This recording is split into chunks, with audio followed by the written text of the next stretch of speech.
Hi friends, என்னன்னு தெரில, ஒரு வாரமாகவே தேங்காய் சாதம் சாப்பிட்ணும் போல் இருந்துச்சு. சரி, இன்றைக்கி லஞ்சுக்கு தேங்காய் சாதமே பண்ணிடலாம் அப்படின்னு ரெடி பண்ணிவிட்டேன்.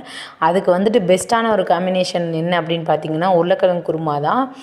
இந்த உருளைக்கிழங்கு, தக்காளி, பச்சை மிளகாய் எல்லாம் வதக்கி சாப்பிடுவாங்களா, அதுதான் உண்மையிலே சூப்பராக இருக்கும் தேங்காய் சாதத்துக்கு.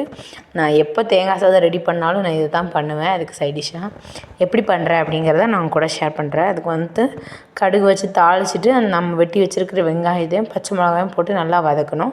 அது கொஞ்சம் வெந்ததுக்கப்புறம் உருளைக்கிழங்கு வெட்டி வச்சுருக்கல அதையும் போட்டு அதையும் நல்லா வதக்கிக்கணும்.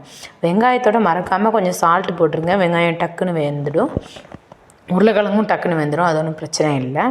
அதுக்கப்புறம் உருளைக்கிழங்கு ஓரளவு வெந்ததுக்கப்புறம் தக்காளி வெட்டி வச்சுருக்கிற தக்காளி போட்டு நல்லா வதக்கிடுங்க. நல்லா அதுவும் அந்த ஹீட்லேயே நல்லா வதங்கணும். நல்லா வதங்கினதுக்கப்புறம் கொஞ்சமாக மஞ்சள் பொடி, கொஞ்சமாக வத்தப்பொடி போட்டு சால்ட், அதுக்கப்புறம் வந்துட்டு வெங்காயம் வேகிறதுக்காக கொஞ்சம் சால்ட்டு போட்டோம். இப்போ வந்துட்டு அதோட தேவைக்காக சால்ட்டு போட்டுக்கிறோம். போட்டு நல்லா வதக்கிட்டு கொஞ்சம் நேரம் மூடி வச்சா நல்லா வெந்துடும். வெந்து இந்த மாதிரி வரும். நம்ம உருளைக்கிழங்கு குருமா ரெடி ஆகிடுச்சு. இதில் இன்னும் கொஞ்சம் கூட தண்ணி ஊற்றி 2 முட்டை கூட அடித்து ஊற்றி வச்சா இன்னும் டேஸ்ட்டாக இருக்கும். அப்படியே நீங்கள் ஒரு தடவை ட்ரை பண்ணி பாருங்கள். இதை ட்ரை பண்ணி பார்த்துட்டு எப்படி இருந்துச்சுன்னு கீழே கமெண்ட் பண்ணுங்கள். தேங்காய் சாதம் வந்துட்டு ரொம்ப சிம்பிளாக ரெடி பண்ணிடலாம்.